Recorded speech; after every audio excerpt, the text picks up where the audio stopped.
Hello students, इस question में हमारे पास तीन लिमिट्स दी हुई है और तीनों लिमिट के बीच का रिलेशन बताना है कि किस लिमिट की वैल्यू ज्यादा है। ठीक है, तो वन बाय वन तीनों को हम सोल्व करते हैं। जैसे फर्स्ट लिमिट है a is equals to limit x tends to 0 ln cos of 2x divided by 3x square.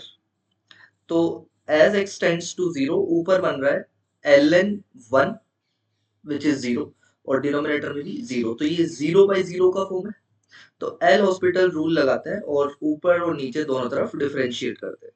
ठीक है, तो L N cos of 2x का डेरिवेटिव, तो सबसे पहले एल एन का होगा 1 अपॉन कोस ऑफ 2x और कोस ऑफ 2x का होता है माइनस साइन ऑफ 2x और 2x का हो जाएगा फिर 2।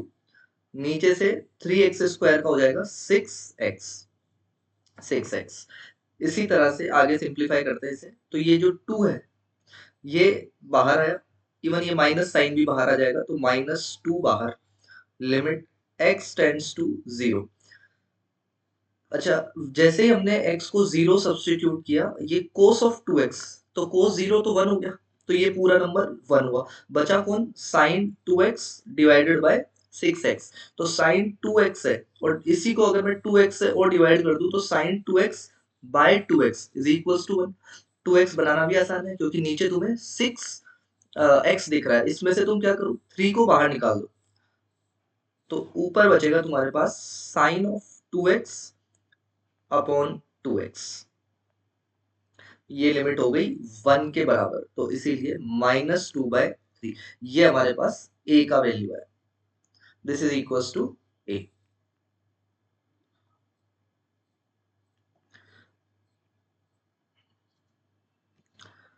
ठीक है, इसके बाद नेक्स्ट लिमिट है b। b में हमें साइन स्क्वायर करके दिया हुआ है। ठीक है, so b is equals to limit क्या है, x tends to 0 sine square 2x, sine square 2x upon x into 1 minus e की पावर x। फिर से अगर x को हम 0 सब्स्टिट्यूट करते हैं तो ये 0/0 का फॉर्म बन रहा है। इसको सिंप्लीफाई करते हैं तो साइन के अंदर 2x 0 की तरफ जा रहा है, तो नीचे भी अगर 2x है तो उस लिमिट को हम 1 के बराबर कर देंगे। तो मतलब मैं इसको ऐसे लिख सकता हूँ कि साइन ऑफ 2x, इसको मैंने 2x से डिवाइड किया, लेकिन यहाँ पर तो साइन स्क्वायर लिखा हुआ है, तो इसीलिए पूरे का स्क्वायर। बैलेंस करने के लिए ऊपर तो साइन स्क्वायर 2x सही है, नीचे कितना आ रहा है 4x स्क्वायर, और हमारे पास नीचे है सिर्फ और सिर्फ x। तो बैलेंस करने के लिए इसे हमें 4x से मल्टीप्लाई करना पड़ेगा और साथ में है 1 माइनस ई की पावर x, इस तरह से। ठीक है, तो ये जो लिमिट है दिस इज इक्वल्स टू 1, ये तो हो गया 1। तो बचा कौन? लिमिट x टेंड्स टू 0, 4 को भी हमने बाहर निकाला, x अपॉन 1 माइनस ई की पावर x, ये लिमिट हमारे पास बचा है। और जैसे x 0 की तरफ जाएगा, इसका तो स्टैंडर्ड वैल्यू है, दिस इज इक्वल्स टू -1, और 0/0 बन रहा है तो एल हॉस्पिटल लगाकर भी हम लोग इसे सिंप्लीफाई कर सकते हैं। So this is equals to -4। ये आया b का वैल्यू। ठीक है, और a का वैल्यू मिला था -2/3।